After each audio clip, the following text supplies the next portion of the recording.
Back in the 50s, harsh conditions and little to no consideration for farm workers was normal.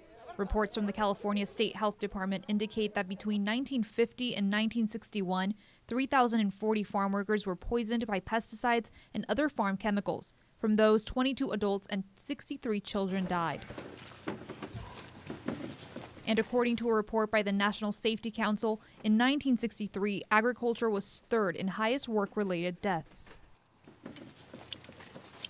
Unfortunately, due to the lack of opportunities and low wages, some people chose to work the fields. It's no fancy ideology. Cesar Chavez's son Paul remembers what his grandma told his father. Mijo, you can't go to school anymore. You need to help us feed your brothers and sisters. His son remembers his exact words. I vowed to do something about that because I never want another mother to ever have to have that conversation with your children.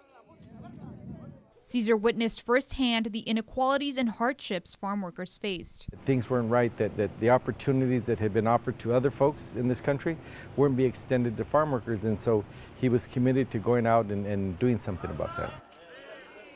1952 was the year Cesar Chavez organized the Community Service Organization, a Latino civil rights group.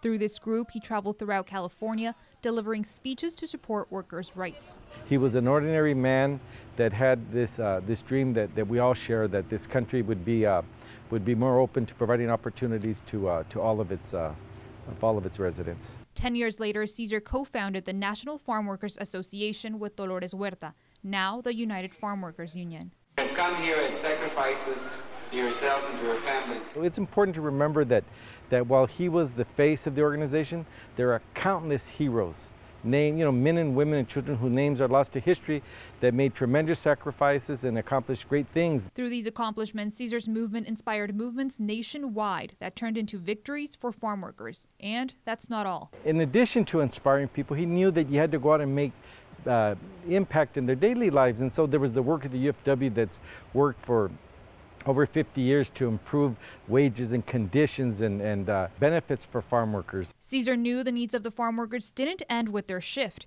Through the UFW, he founded several organizations to help improve their daily lives: a credit union, a burial program, an affordable housing program, an education program, among others. Chavez continued to fight for the people until he died in 1993. We need to work on housing and help kids with educational problems, and if we do that along with commemorating his life and work, then I think we honor his legacy in a way that he would be most happy with. You've got to get out there with a picket sign and get some action going. Amber Frias reporting.